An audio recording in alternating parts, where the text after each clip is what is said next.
Dear friends, welcome back to another video. आज हम यहाँ पर देखने वाले हैं कक्षा 12वीं के लिए भूगोल विषय का पूरा क्वेश्चन पेपर और इसका पूरा सॉल्यूशन। देखिएगा, हमारे पास में त्रैमासिक परीक्षा कक्षा 12वीं का भूगोल विषय का पूरा आपका क्वेश्चन पेपर आ चुका है। यहाँ से आप सब लोग इसको देख लें अच्छी प्रकार से और पूरा का पूरा समझ भी लें। तो देखिएगा, ये आपकी त्रैमासिक परीक्षा कक्षा 12वीं का भूगोल विषय का पूरा पेपर है, जिसका कि आज मैं यहाँ से आपको पूरा सॉल्यूशन बताने वाला हूँ। तो देखिएगा, त्रैमासिक परीक्षा कक्षा 12वीं का भूगोल विषय का पेपर आपसे परीक्षा में इस प्रकार से पूछा जाएगा। आप सब लोग यहाँ से इसको देख लें, पढ़ लें और पूरा का पूरा समझ लें। समय आपके पेपर के लिए 3 घंटे का दिया जाएगा और पूर्णांक आपका 70 अंकों का होने वाला है। तो यहाँ से आप सब लोग इसको देख लीजिएगा और पूरा का पूरा इसको समझ भी लें। ये कक्षा 12वीं का भूगोल विषय का पूरा क्वेश्चन पेपर है। आप देखिएगा, इसमें इस प्रकार के क्वेश्चंस पूछे जाएंगे। पहला क्वेश्चन, सही विकल्प चुनकर लिखिए। सही विकल्प कैसे आपको चुनने हैं? कुमारी इसी सैंपल है, तो देखो अमेरिकी भूगोलवेत्ता है, तो इसका राइट आंसर ये आ जाएगा। सेकंड नंबर का क्वेश्चन, निम्न में से कौन सा घटक जनसंख्या के संगठन को प्रदर्शित नहीं करता है? तो देखो प्रजननशीलता, इसका राइट आंसर आ जाएगा। निम्न में से कौन सी एकल कृषि नहीं है? तो देखो मिश्रित कृषि एकल कृषि नहीं है, इसका राइट आंसर ये होगा। उसके बाद में नेक्स्ट क्वेश्चन, 2006 के प्रारंभ में भारत में कितने मिलियन सिटी थे? तो देखो 40 मिलियन सिटी थे, इसका राइट आंसर ये आ जाएगा। नेक्स्ट क्वेश्चन को पढ़ते हैं, देख लीजिएगा। भारत में सबसे पहले जनगणना हुई, तो देखिएगा इसका राइट आंसर 1872 आ जाएगा। यहाँ से आप सब लोग लिख लें और पूरा समझ भी लें। अब इसके बाद में देखिएगा, प्रश्न नंबर 2 में आपसे रिक्त स्थान पूर्ति पूछी जाएगी। रिक्त स्थान पूर्ति में पहला क्वेश्चन, मानव को पृथ्वी की उपज ने बताया। किसने? कुमारी सैंपल ने बताया। सबसे अधिक जनसंख्या वृद्धि वाले देश, तो देखो नाइजीरिया। आधुनिक सभ्यता का आधार उद्योग है, तो देखो लोहा इस्पात उद्योग है।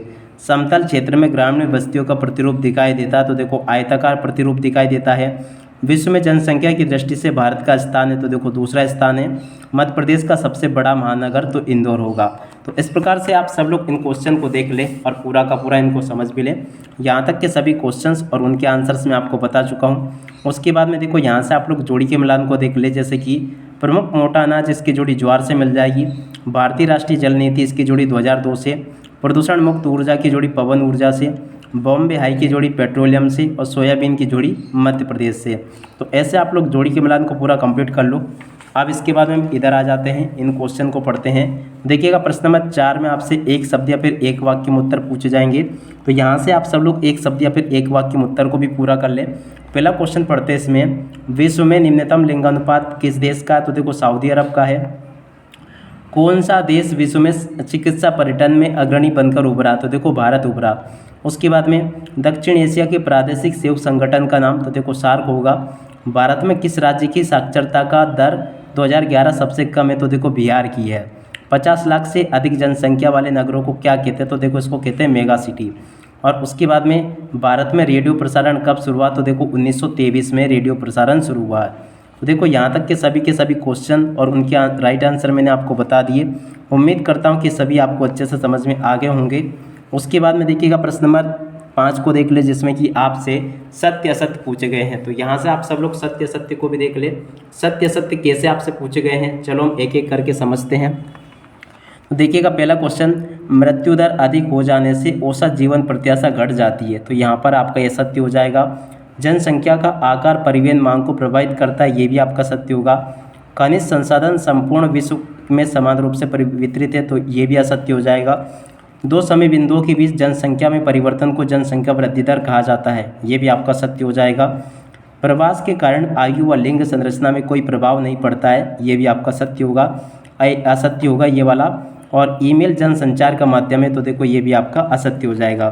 तो देखो, इस प्रकार से सभी के सभी क्वेश्चन जो कि आपके पेपर में परीक्षा में आपसे पूछे गए हैं, यहाँ से मैं आपको बता चुका हूँ। उसके बाद में इन क्वेश्चन को देख लें। मानव भूगोल में किसका अध्ययन किया जाता है? राजनीतिक भूगोल की शाखाओं के नाम, व्यापारिक पशुपालन के कोई 4 क्षेत्रों के नाम, और ट्रक कृषि कैसे कहते हैं, कुटीर एवं लघु उद्योगों की 4 समस्याएं, वस्तु विनिमय व्यवस्था क्या है। तो इस प्रकार के क्वेश्चन आपसे पेपर में परीक्षा में पूछे जाते हैं। आप सब लोग यहाँ से इनको देख लीजिएगा। और इसके बाद में देखो, आगे क्वेश्चन इस प्रकार से पूछे जाएंगे, नगरीय बस्ती किसे कहते हैं? और मानव विकास की परिभाषा आपको बतानी है, गैरीसन नगर क्या होते हैं? नगरीय जनसंख्या किस प्रकार बढ़ती है?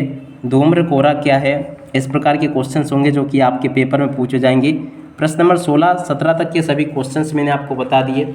और उसके बाद के क्वेश्चंस यहाँ से देख लो आप सब लोग, जैसे कि ये क्वेश्चंस दिए गए हैं। भारत में लोहा के उत्पादन एवं वितरण को संक्षेप में आपको समझाना है। इंदिरा गांधी नहर कमांड क्षेत्र का वर्णन आपको करना है। प्रश्न नंबर 19 को देख लीजिएगा और 20वां क्वेश्चन ये यहाँ पर आपको दिया गया है। तो देखिएगा टोटली सभी के सभी क्वेश्चंस अपन यहाँ से देख चुके हैं। आप सब लोग इसको देख ले और पूरा का पूरा समझ ले, और बहुत ही जल्दी मैं आपको इस पेपर का पूरा सॉल्यूशन दे दूंगा, जिसमें कि मैं आपको प्रश्न नंबर 1 से लेके 23 तक के सभी क्वेश्चन और उन सभी क्वेश्चन के आंसर भी आपको उपलब्ध करवा दूंगा। अब इसी के साथ में इस वीडियो को यहीं पर पूरा करते हैं। Bye bye.